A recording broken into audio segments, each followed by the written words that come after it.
Bismillah, Assalamualaikum warahmatullahi wabarakatuh. Kami dari kelompok 12. Di sini kami akan menjelaskan mengenai asbabul wurudil hadis, mukhtaliful hadis, dan nasikh wa mansukh.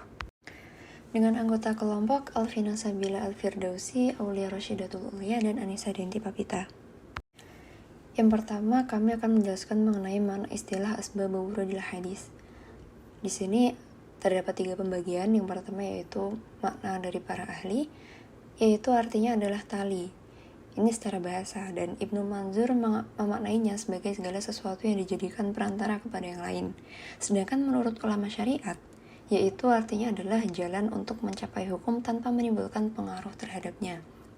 Dan secara istilah, sabab wurud adalah cara untuk menentukan maksud persisnya dari hadis, apakah ia berlaku umum atau khusus, mutlak atau muqayyad, nasakh atau mansukh, dan hal-hal semacam itu.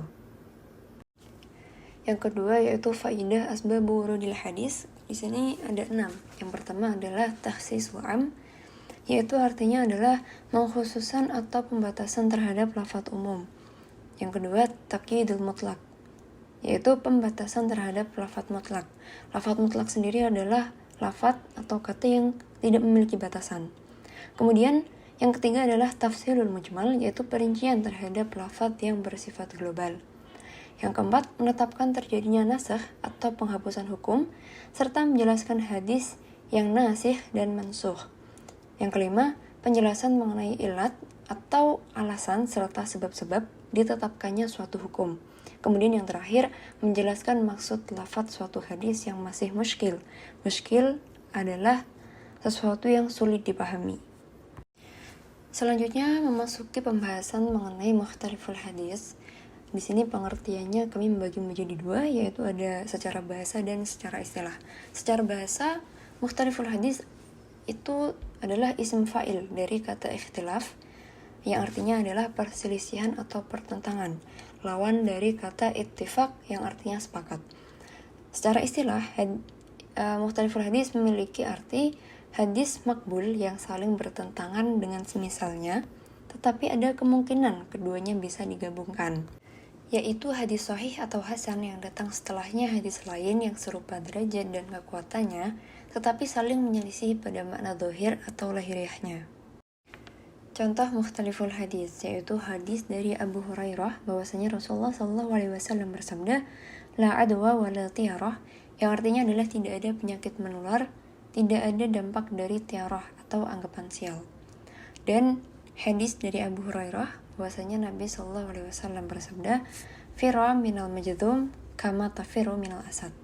Yang artinya adalah, dan larilah dari penyakit kusta sebagaimana engkau lari dari singa. Nah, kedua hadis ini sahih, namun secara lahiriah atau zahir keduanya berlawanan. Hadis yang pertama itu meniadakan adanya penyakit menular, sedangkan hadis kedua menetapkan adanya penyakit menular. Maka dari itu terdapat beberapa metode dari para ulama untuk mengkompromikan kedua hadis di atas. Yang pertama, penyakit tidak dapat menular dengan sendirinya. Kemudian yang kedua, penafian adanya penyakit menular dimaknai secara umum dan mutlak.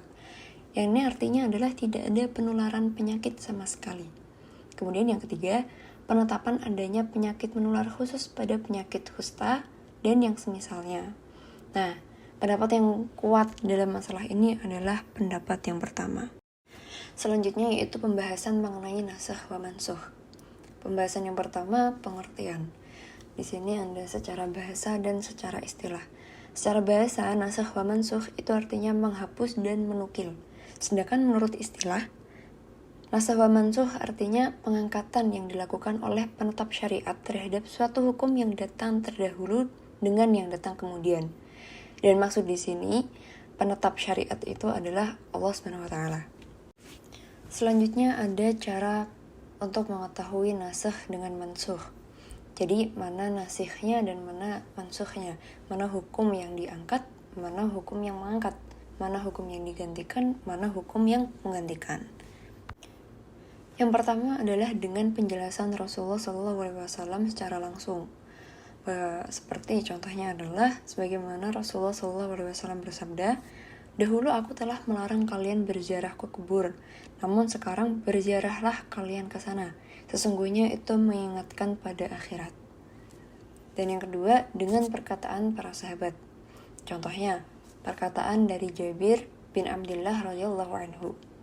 Yang menjadi dua perkara akhir dari Rasulullah SAW adalah meninggalkan wudhu dari memakan sesuatu yang dimasak dengan api. Kemudian yang ketiga adalah dengan mengetahui sejarah. Contohnya hadis dari Syaddad bin Aus yang berbunyi batal puasa orang yang memekam dan juga yang dibekam. Kemudian hadis di atas itu dinasakh atau diganti hukumnya dengan hadis dari Ibnu Abbas radhiyallahu anhu. Ia berkata, sesungguhnya Nabi SAW telah berbekam padahal beliau sedang ihram dan puasa. Jadi pada hadis pertama itu dikatakan dari beberapa riwayat hadis Syaddad bin Aus bahwasanya terjadi pada zaman Fathu Makkah.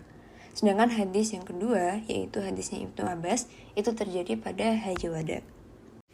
Dan yang terakhir adalah dengan petunjuk ijma. Contohnya adalah sabda Rasulullah SAW yang artinya, barang siapa yang minum khamar maka deralah ia. Jika ia mengulangi keempat kalinya maka bunuhlah ia. Nah, terkait hadis ini Imam Nawawi berkata, ijma menunjukkan bahwa hadis ini telah dinasakh. Ijma sendiri bukanlah nasakh bagi hadis, namun hanya petunjuk yang menunjukkan terjadinya nasakh pada hadis tersebut. Sekian yang dapat kami sampaikan. Terima kasih atas perhatiannya. Wassalamualaikum warahmatullahi wabarakatuh.